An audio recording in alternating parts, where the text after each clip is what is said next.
So we do on Thursday, it's like saying last order's around 9:30, 9:45. A message of change being delivered across England today, here to bar staff about new closing times, and driven home by the Prime Minister in a national address. The tragic reality of having COVID is that your mild cough can be someone else's death knell. Masks will now be mandatory in more places, and people are being urged to work from home again after months of being told to go back to the office. I can work from home, and I think we should, if it means that the infection rate stays low. I do think there's been a certain amount of a lack of clarity. I think it's frustrating for everyone. Pubs and restaurants must close by 10 p.m.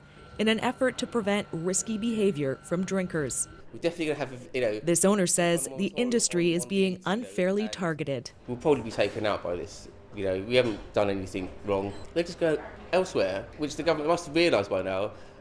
They're going to have parties in their own homes that aren't supervised.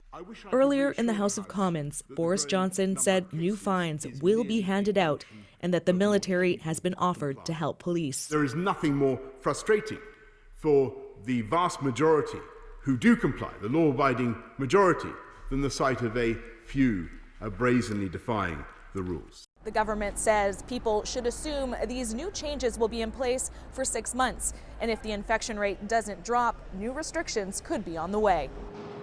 The hope is to prevent a return to this, a near total lockdown in the spring, which brought the economy crashing to a halt. The second national lockdown is not inevitable.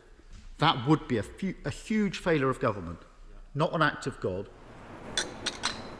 And for now, shutting down the virus will mean closing time on parts of social life. Renee Filipponi, CBC News, London.